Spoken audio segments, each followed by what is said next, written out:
જેની ભેગું જ રહેવું છે આપણે, જેની સાથે રહેવાનું છે, એની સાથે નાની નાની બાબતમાં ઝઘડા કરી મનને તોડવા નહીં, આંટીઓ ખોટી પાડવી નહીં, નાની નાની બાબતોમાં બાંધી અને મન નોખા ન પાડવા, પછી મજા નહીં આવે. એકવાર આ માટી પડી ગઈ સાસુ વહુમાં, પતિ પત્નીમાં, દેરાણી જેઠાણીમાં, પછી આમ જોઈએ ને એવું મજા ન આવે. હું તમે બધાએ માર્કિંગ કરી લેજો, જેની ભેગા રહેતા હોય એમાં હેત હોય ને, એને જોઈએ ને તો આપણને આનંદ આવે, એને ખવડાવવામાં આપણને આનંદ આવે. આપણે ભૂખ્યું રહીને એને ખવડાવવાનું થાય ને તોય આનંદ આવે.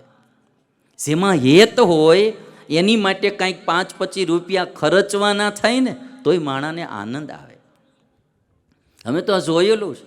અમે સાધુ સંતો કોઈની ઘરે જઈએ 5-25 હજારનો ખર્ચો કરી નાખે ભાઈ, તોય પાછો ગૌરવ અનુભવતો હોય કે આજ અમારે અહીંયા સંતો પધાર્યા, અમારા ક્યાંથી ભાગ કે આવો અમને સેવાનો અવસર મળે. એટલે મને એટલું મનમાં થાય કે જેને હેત છે કોઈનામાં, એની માટે 5-50 રૂપિયા વાપરીને પણ એને પાછો દિલમાં એક આનંદ થાય કે મને આવો અવસર મળ્યો.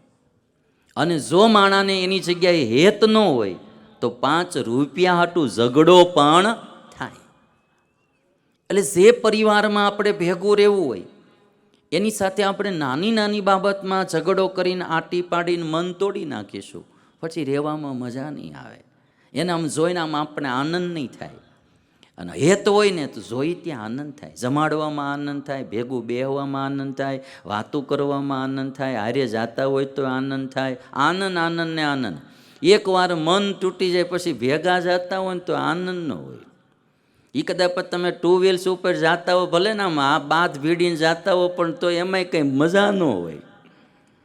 એ ખબર જ હોય કે એકાબીજાને મન તો તૂટેલા, આ ખાલી દેખાવડો છે, બાકી બીજું કાંઈ છે નહીં. અર્જુનને મનાતું નહોતું કાંઈ. ભગવાને વિશ્વ રૂપ બતાવ્યું, વિરાટ રૂપ બતાવ્યું, આખું બ્રહ્માંડ ભગવાને પોતાના શરીરમાં બતાવ્યું. અને આમ જેમ અગ્નિમાં પતંગિયાઓ પડતા હોય અને જેમ સાગરમાં નદીઓ વિલીન થતી હોય, એમ ભગવાનના મુખમાં દાદા ભીષ્મ, ગુરુ દ્રોણ, કૃપાચાર્ય બધાના આમ જાતા હોય ને એવું દેખાડ્યું ભગવાન. અર્જુનને કહે છે કે અર્જુન, આ બધા મરેલા છે, તું ખાલી નિમિત્ત બનવાનો છો. ભગવાન શ્રી કૃષ્ણે વિશ્વરૂપ એવું બતાવ્યું. શ્રીમદ ભગવદ્ ગીતામાં જે વાત લખાણી, કૃષ્ણ ભગવાન કે અર્જુન, આ રૂપ આજ દિવસ સુધીમાં કોઈ દેવતાઓએ પણ જોયું નથી, આ રૂપ જોવાને કોઈ સમર્થ પણ નથી, આ તો મારી કૃપાથી તને મેં દેખાડ્યું. ભગવાન શ્રી કૃષ્ણએ કહ્યું કે બધી સૃષ્ટિ મારા હાથમાં છે, બાકી તો માણસ નિમિત્ત માત્ર કેવલ છે. અને એ સમયે અર્જુને 2 હાથ જોડી ભગવાન શ્રી કૃષ્ણને પ્રાર્થના કરી કે હું આ તમારું રૂપ જોવા સમર્થ નથી, મને તમારા મૂળ રૂપના દર્શન કરાવો. અને ત્યારે ભગવાન શ્રી કૃષ્ણે મૂળ રૂપના દર્શન કરાવ્યા. અને સંજય ધૃતરાષ્ટ્રને કહે છે કે હે ધૃતરાષ્ટ્ર, મેં એ ભગવાનનું રૂપ જોયું છે, ભગવાન શ્રી કૃષ્ણનું વિશ્વ રૂપ જોયું છે, કેવું મનોહર રૂપ હતું. અને એક વાત કે અર્જુન રૂપ જોવા સમર્થ ન થયા, સંજય એના વખાણ કરે છે. કારણ કે વ્યાસ ભગવાને આપેલી દિવ્ય દ્રષ્ટિ એના પાસે હતી, અને એ દિવ્ય દ્રષ્ટિ હતી એટલે એ ભગવાનનું સ્વરૂપ જોઈ શક્યા. શ્રીમદ ભગવદ્ ગીતા કોઈએ વાંચી હોય તો ભલે આખી એક વાત તમે જોશો મહાભારતની. અર્જુને માનતા નહોતા, ભગવાને એને દિવ્ય રૂપ દેખાડ્યું. અર્જુન પાસે દિવ્ય દ્રષ્ટિ નહોતી એટલે દિવ્ય રૂપ જોવા સમર્થ ન થઈ શક્યા. ભગવાનને પ્રાર્થના કરી હંકેલી લ્યો, મૂળ રૂપ બતાવો. સંજય એમ કે છે ધૃતરાષ્ટ્રને, કેવું અદ્ભુત ઈ રૂપ હતું, કેવું મનોહર ઈ રૂપ હતું. એ ભગવાન શ્રી કૃષ્ણનું મનોહર રૂપ ભૂલાતું નથી. સંજય જોઈ શક્યા કારણ કે ભગવાન વ્યાસની દીધેલી એની પાસે દિવ્ય દ્રષ્ટિ હતી.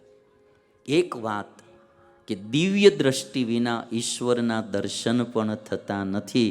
ઈશ્વરને જોવા માટે આપણે પણ દિવ્ય થવું પડે.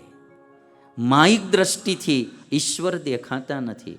ઈશ્વર દિવ્ય છે, મારે ને તમારે પણ દિવ્ય થવું પડે. પશુની ભાષા સમજવા પશુ થવું પડે, આપણે એની ભાષા ન સમજી શકીએ. પક્ષીની ભાષા સમજવા પક્ષી થવું પડે, એમ ઈશ્વરને જોવા ઈશ્વર જેવું દિવ્ય થવું પડે. એક વાત એ બી કે જેવી જેની પાસે દ્રષ્ટિ હોય એવું એ દર્શન કરી શકે. દ્રષ્ટિ જ જેની પાસે ન હોય એને દર્શન પણ ન થાય. જો આ મહાભારત શાસ્ત્ર છે, રામાયણ હોય, ગીતા હોય, કોઈ બી શાસ્ત્ર હોય, જે વ્યક્તિ વાંચતો હોય શાસ્ત્ર, એની પાસે જેટલી દ્રષ્ટિ હોય ને એટલું જ એને એ શાસ્ત્રમાંથી મળે. દ્રષ્ટિ ન હોય તો એમાં હોય તોય મળે નહીં. એની પાસે યોગ્યતા હોવી જોઈએ. એક વાત બીજી કે આપણું શરીર જે છે એમાં ડાયજેશન સિસ્ટમ કામ કરતી હોય. આપણે તો જે ખાવાનું મન થાય નાખી દેતા હોય ખાઈને, પણ કેટલી મોટી ડાયજેશન સિસ્ટમ, પાચન તંત્ર ઈશ્વરે આમાં બનાવેલું છે. એ ખાઈએ એની શરૂઆત થાય ત્યાંથી એમાં રસ ભળતો જાય, લાળ રસ ભળે, એ જઠરમાં જાય, નાના આંતરડા મોટા આંતરડામાં કેટલી પ્રોસેસ થાય. હવે એમાંથી વિટામિન્સ, પ્રોટીન્સ, કાર્બોદિત પદાર્થો બધું ગ્રહણ કરવાનું હોય, શરીર માટે જરૂરી હોય.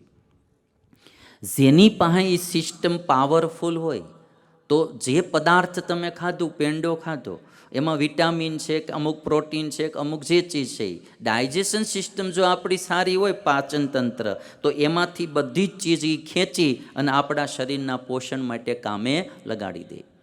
અને જો આપણું પાચન તંત્ર બરાબર કામ ન કરતું હોય તો એ ખાધેલી ચીજ જેમાં કાર્બોદિત પદાર્થો કે પ્રોટીન કે વિટામિન્સ તો હતા, પણ આપણું શરીર એને ગ્રહણ કરી શક્યું નહીં, એટલે બાયપાસ થઈ જાય, મળ દ્વારા બહાર આવી જાય. વસ્તુ તો ઓલામાં હતી, વિટામિન્સ, પ્રોટીન્સ, પણ આપણું પાચન તંત્ર વીક હતું એટલે એને ગ્રહણ ન કરી શક્યું. આ વાત હું તમને એટલા માટે કરું કે ઘણી દુનિયામાં જોવા માટે કે માણસમાં જોવા માટે કે શાસ્ત્રમાં આપણી પાસે જેટલી દિવ્ય દ્રષ્ટિ, જેટલી પોઝિટિવ દ્રષ્ટિ, એટલું આપણને સારું દેખાય, ઝાઝું મળે, સારું મળે. અને જેટલી આપણી પાસે દ્રષ્ટિ ન હોય એટલું આપણને મળે નહીં. સામેનામાં નથી એમ નહીં, છે, પણ આપણને ગ્રહણ કરતા ન આવડે. એટલે અમુક ચીજો જીવનના અનુભવ વિનાની, આની આ મહાભારતની કથા, જે માણસને પોતાના જીવનનો કોઈ અનુભવ નથી અને મહાભારત વાંચવા બેસે એની પાસેથી લાંબા પોઈન્ટ તમને મળે નહીં. જે માણસના જીવનમાં હજારો પ્રકારના અનુભવ થયેલા હોય એને એક એક વાત સત્ય અને દિલ સ્પર્શી લાગે. એટલે આપણી દ્રષ્ટિ, આપણી વિચારધારા જેટલી સારી હોય એટલી દુનિયા પણ આપણને સારી લાગે. સારાને જોવા, સારાને ઓળખવા આપણે પણ સારું થવું પડે, નહીતર સારો માણસ આપણા હાથમાં ન આવે.